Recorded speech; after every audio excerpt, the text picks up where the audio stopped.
Welcome back to Live Now from Fox. As we continue on your top stories and headlines, take a look at your screen. A massive protest in downtown Chicago this Labor Day as Mayor Brandon Johnson tells President Donald Trump no troops in Chicago. This follows the Trump administration's plans to surge officers to the Windy City for an immigration crackdown in its latest move to expand the federal law enforcement presence in major Democratic-run cities. A lot to break down, so we want to check in now with Fox 32 Chicago's Joni Lum for the latest on this developing story. Joni, always a pleasure. Good morning to you. Good morning. Well, maybe you heard about the weekend in Chicago, gun violence, the numbers really disturbing, and public safety definitely a priority in Chicago.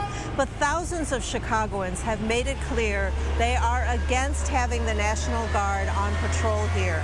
Demonstrators marched at the Haymarket Memorial. That's the place, the birthplace of the labor movement here in Chicago. They were protesting President Trump's threats to send the National Guard to Chicago to curb crime.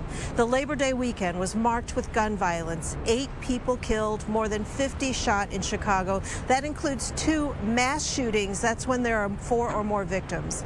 In response, President Trump posted a message on his Truth Social account.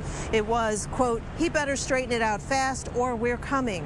That's referring to Illinois Governor J.B. Pritzker. There's been no official alert that the military is being deployed here, but the governor and Chicago Mayor Brandon Johnson are resisting.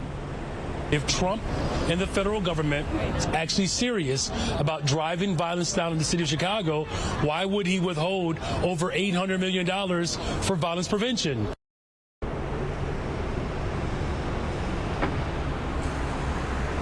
And we've also heard from a local alderman, Raymond Lopez. He says that the Guard could be useful here. He believes that the National Guard could keep an eye on some of the tourist destinations, the shopping district, while the police who are already there would be able to focus on the neighborhoods. We are downtown near the federal buildings because this morning there's a group of military veterans and also attorneys who say that deploying the National Guard here would be illegal. This group includes some National Guard veterans who say this is not the appropriate use of the National Guard. So another demonstration in downtown Chicago over this issue. Reporting live, I'm Joni Lum. Now back to you. All right, a lot going on in the Windy City, and it's only Tuesday. Joni, thank you so much for the detailed breakdown. You and your team have a great rest of your day. Thanks for having us. Thank you. And as we further discuss this top story, again, giving you a live look there in downtown Chicago, as we're keeping a close eye on President Donald Trump and his administration as it relates to crime in Chicago. And then President Donald Trump saying, quote, "I will take care of the problem."